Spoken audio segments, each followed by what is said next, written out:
main terms. Base in place refers to preparation.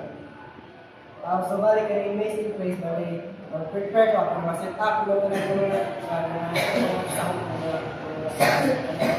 castrated.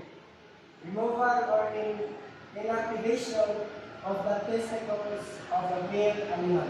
So balik karang itlog nila, yung mula siya yung ipiin ba? Ilan yun? Wala, ngunit yung itlog. Para bright solution. A high concentration of solid water. Bali, matubig. Huwag niya kasi kung ipakulo ba, pwede po siya magpugang itlog para hindi mag-crack yung itlog ba.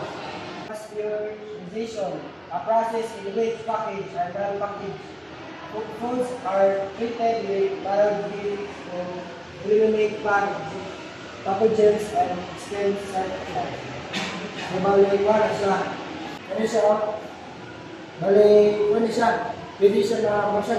Wala ka na. So, bali sa foods. Butter, cheese, cream cheese, sour cream, yogurt, ice cream. Tapos sa liquids, pwede siya makuhan. Milk, vinegar, fruit juice, and apple cider and lemon juice. Growing.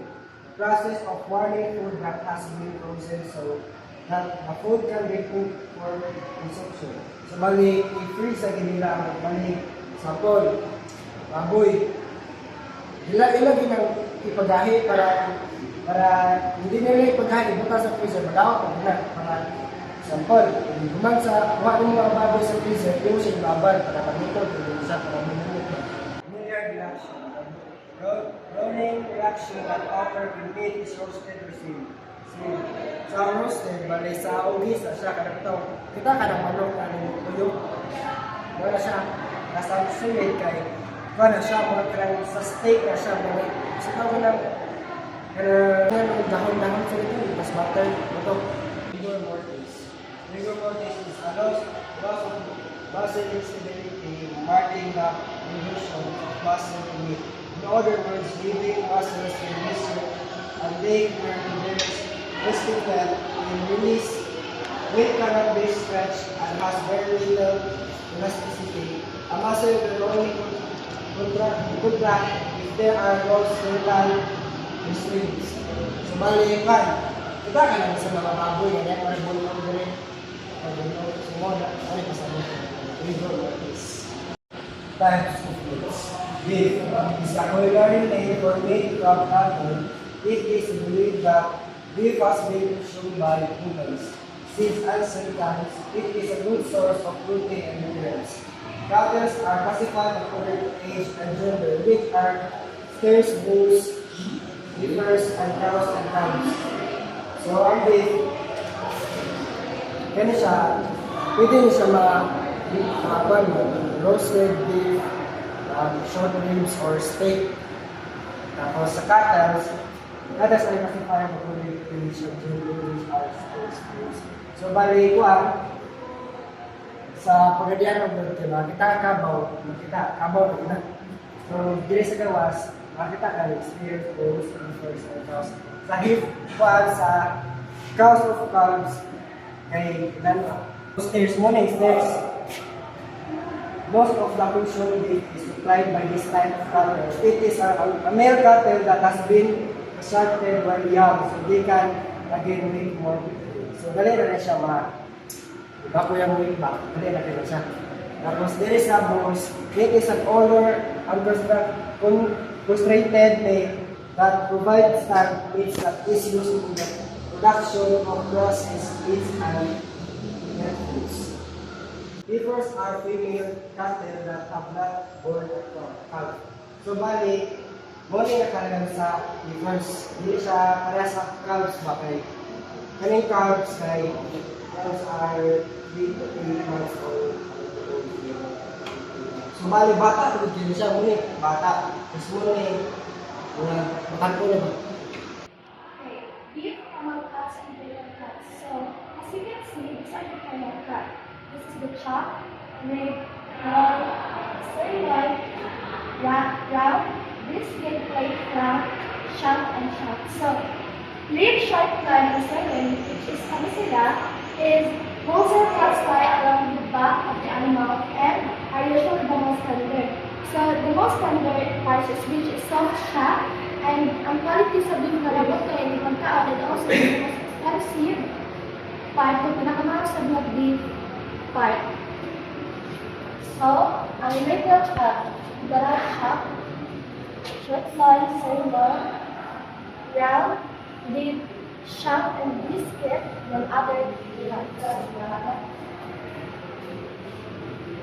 So, hindi tas na lamb, camel cuts, and beef cuts. So, lamb and mutton are raised from the sheep. Its main difference is the animal from which they come from. So, ang lamb o mutton, ang ilang difference is ang one lamb, ang age, and then ang asa ng butay. And then lamb is raised from the sheep is below 1 month old. Kumbaga, ang lamb is like, mura pa siya 1 month, mura pa siya 1 day pa. Then ang wild mutton is when goes over 14 weeks, mura over na siya. And then, sa lamb final cut, is on the head, neck, shoulder, rib, loin, sirloin, leg, wrist, flank, leg, foreshank, and shank. And these are the lamb brittle cut. Next. And so pork, lemon cuts, and brittle cuts. So most pork comes from young swan that is slaughtered between 7 and 12 months old. So as you can see, ang mga kadalasan ng mga ginagkatay nila, ginaihaw is more than is kanangkana siya, 7 to 12 months old. Technically, pigs are less than 4 months, while hogs are older than 4 months. So ang hogs is kami ng pinaka-old budget na buka kami sa katalan ng pigs. And then pork has been very years utilized in culinary dishes nowadays because it is tenderness in nature. So, di ba, kadalasan sa mga ginagamit kayo sa kanang, like, for example, sa culinary, mga lutoan, is ang pork, jud ang ilang kanang, kadalasan na ginagamit kayo, mga jud ang tuwad kay, mga jud po siya ang main dish, tuwad kay, lamig po siya, dahil yung nilog po. So, pork has been one of the leading ways utilized in culinary dishes nowadays because of its tenderness and nature.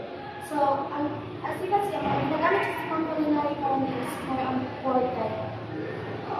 One, kanang like, lamig at put siya, and then more put siya ang nilog po. So, pork, final cut, head, loin, leg, ham, shoulder, belly, and cup. And these are the pork final cut.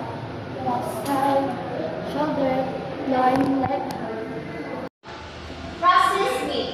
When meat is processed, the original fresh cut has been changed before the advent of refrigeration. Meat was preserved by processing methods as curing, smoking, canning, and drying. These methods extend the shelf life of the pork products. Some examples of these processed pork meats are ham, bacon, sausage, salami, and sirloin. So, when meat is processed, change the original cut. And there's many ways you can preserve a meat. You can preserve it by curing, smoking, canning, and drying.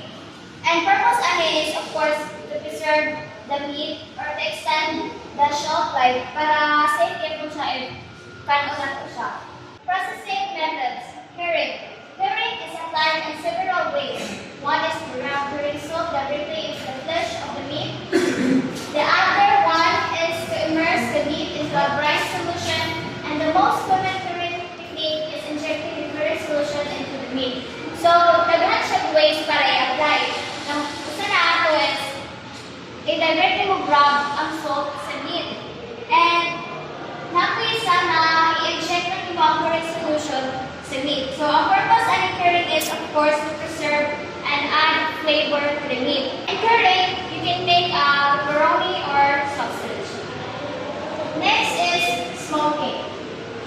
Smoking, most cured meats is smoked after the methods imparts aroma and adds color to the food. The process, cured meat is placed in smokers wherein they are exposed to the smoke of the burning wood. Wherein they are exposed to the smoke of the burning wood. Sawdust is the most common wood utilized in smoking. So this method, it adds aroma and flavor to the food. And of course, its purpose is to prevent and preserve. Prevent from bacterial growth and preserve it. So, in smoking, i-place din mo siya sa smoker na na-expose sa smoke of the burning wood. And dahil sa ginagamit ani is kanang sodas ka na ganing kuan kahoy bitaw sa imong palit-palitan una sa dagbutan nimo. Next is canning. Canned meats is processed through pasteurization or sterilization.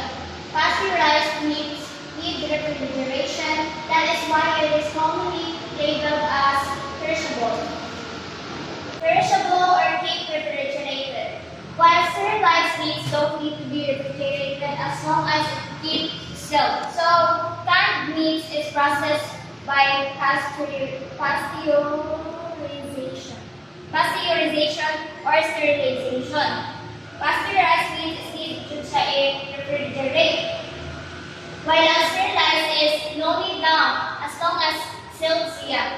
So, purpose is of course to preserve and extend shelf life para safe po siya kaya na to siya kasi lugay na. And it can you can make a soup or taco meat. And last is drying. This is not as common among the other methods, but some processed meats like pepperoni and salami are dry. So this is not common method.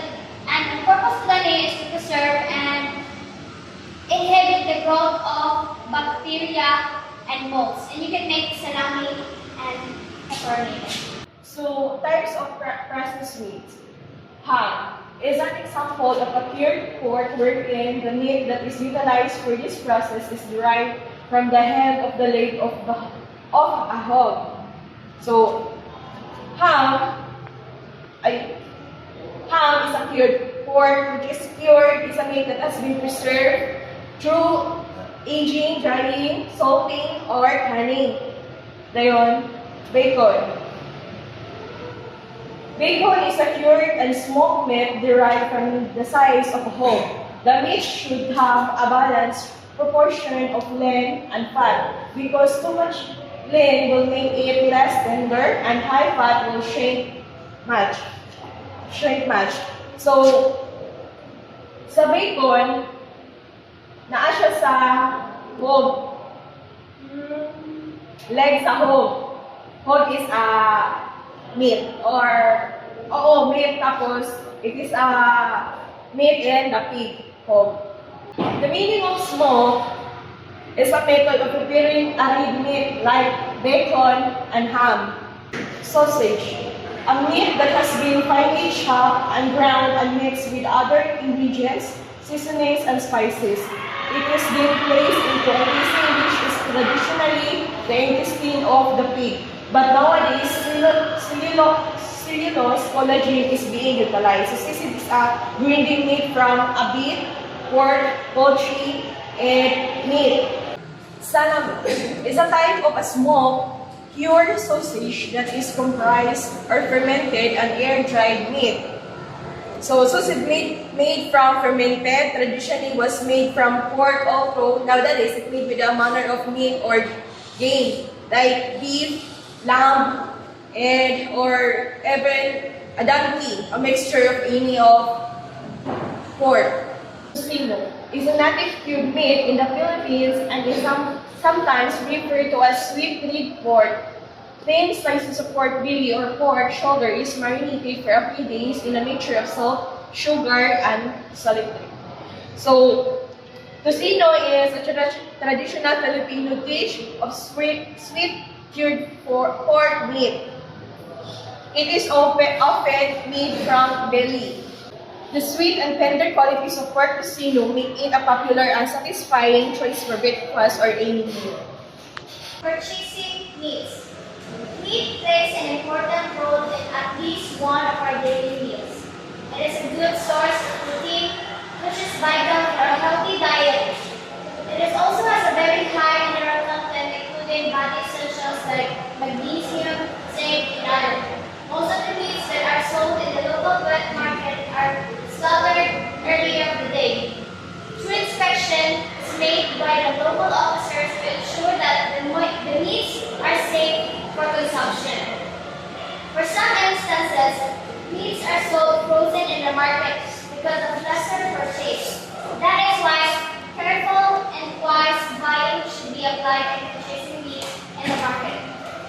So, ang mga karne, meat, plays an important role sa atong pag-adlaw-adlaw na pagkaon.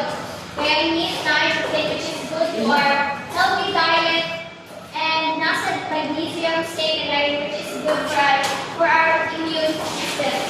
So mostly yung mga ginabaligyan na karne sa local market or sa merkado dahil inatay na daan. We also do some inspections ng karne to ensure that safe ang karne na ilang pangpaliton. O safe ang karne na paliton sa katong maganina. And sa abang merkado, gina-frozen nila yung karne ito sa pinakabalitay. And if lumalita, we have to be careful and wise sa pag-pili sa karne. Kaya wala na kabalo, daot na ang karne or dubog na siya mo na we have to be careful sa pagpalit para good, safe ka. So, if pamalit ka ng karne, natawag siya na ito ang quality sa itong pagkanon. So, in beef meat should be red with fat content that is creamy white in color. Texture should be fine, grained, and firm. The last is, the higher the fat content, the cheaper the price, but this will shrink too much when cooked. So, yeah, meat needs to be red with fat. And like sa last, with the higher the fat content, the cheaper. So, if kung napalit na beef is naghan siya fat, mas cheaper ang price niya. And if lutuin mo siya, mo shrink siya or like, daghan kayo oil, tungkol sa fat. Next is veal. Veal meat should be visibly fat-free with meat. Fine texture and firm pink meat.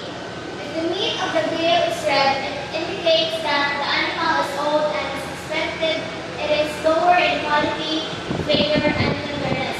So, ang veal meat dahil fat-free siya, so wala siya fat, and it should be pink. Kaya if pink ang meat, it indicates na young pa and medium ang texture ng meat. If the veal is red, it indicates na ang animal is old. And it is expected na lower ang iyang quality, dili siya full of flavor and dili yung tender. Lamb meat should be pink to light red in color. White fat coloring as firm and white. And nabala ko nga ang meat is fresh and puti at iyang tambong. Then when the meat is dark, it's usually it's older meat. And pag ang palmi or ang meat nga ato mapalit is dark ang color, usually it's older meat. Daan na siya din siya ng pagko. Pork meat should be light pink in color with fine grain and firm textures. Pag ang meat na siya na fresh is buto sa buta siya is fresh siya, fresh ka na light pink, ay yung mga uno, ay yung mga ferns, yung mga textures na nag-ado siya.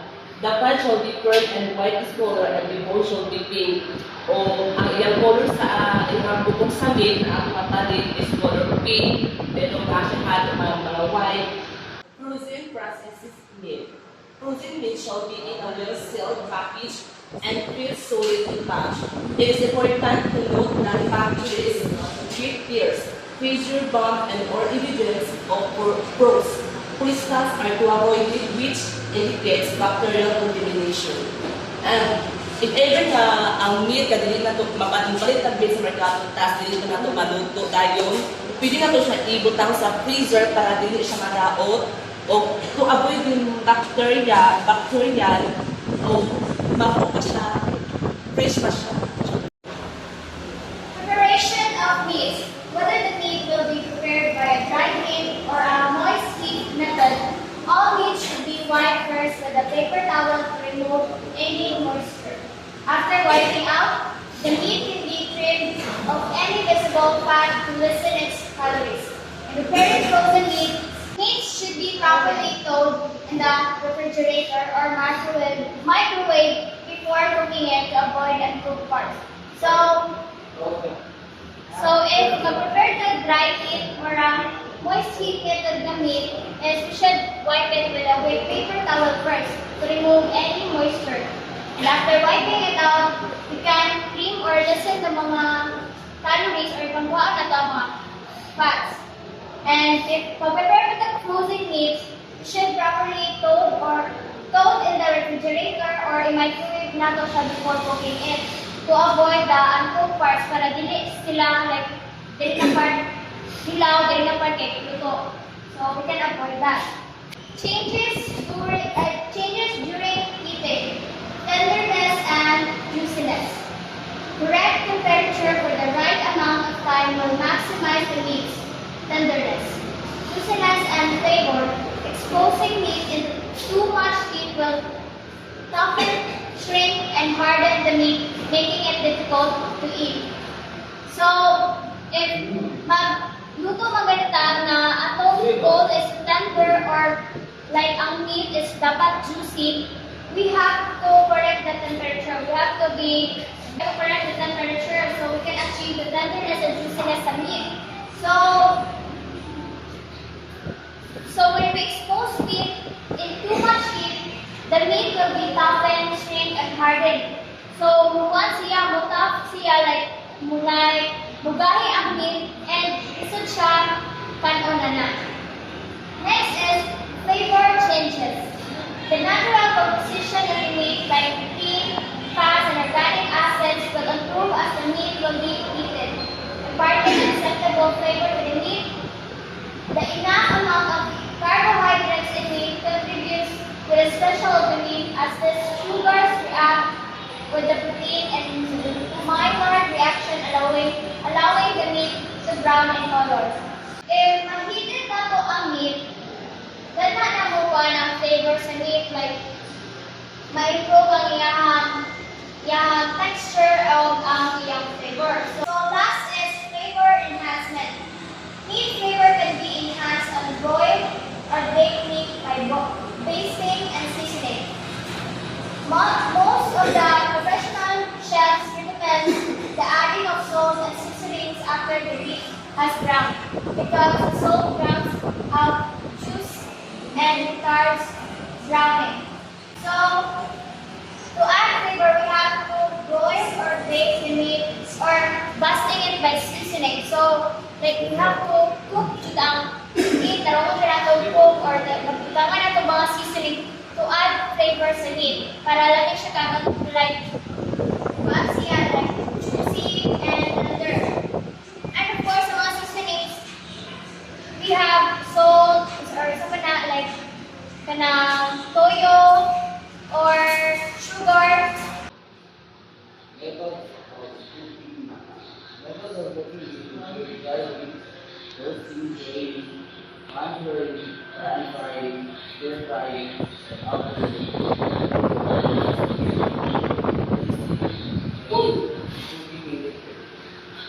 Methods of this method brings the visual tenderness of the cut and style, quality, characteristics of the resulting product, available cooking facilities in equipment, and the amount time available for it.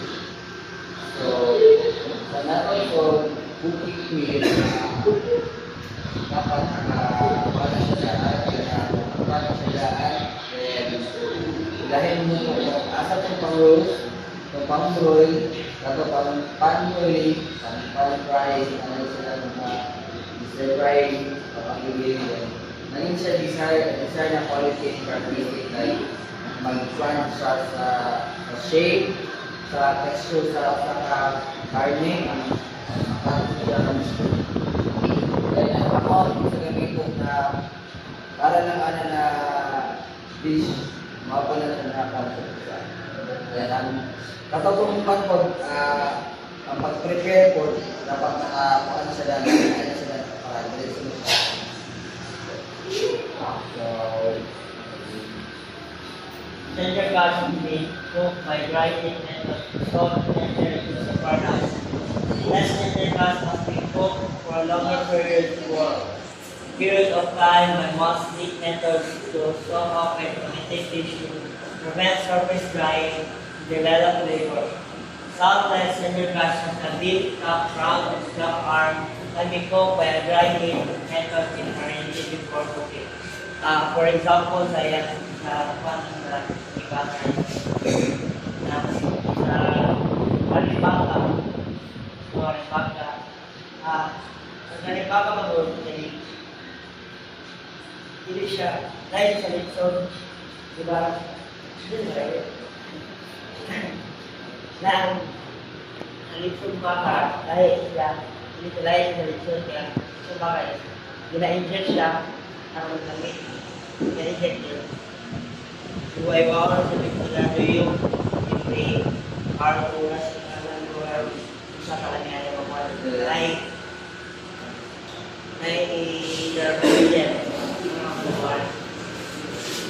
tapos dari pagsakalot ay ang alam natin sa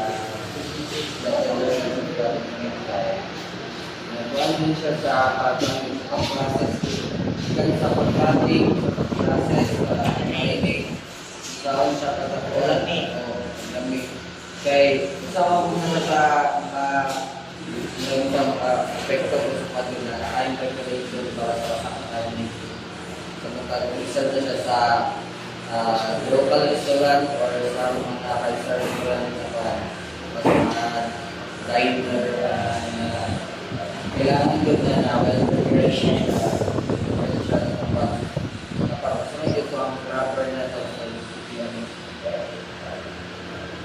the degree of doneness can easily be determined by measuring internal temperature using standard meter, mapapaging ni Sabal. The quick prevalence standard the thermometer more than the internal temperature.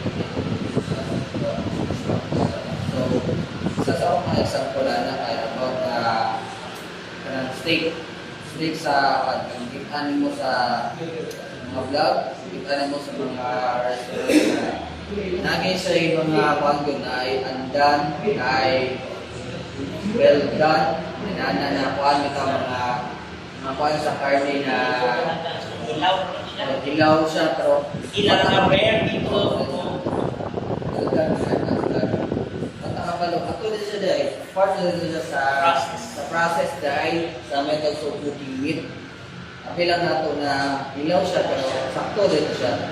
Basta po na siya sa kuhan pa dahil para ma-assure mo na kumuha ang karne mo okay pagkaluto. So, muna na gumita na ako measuring internal temperature. Dapat ano po ang karne.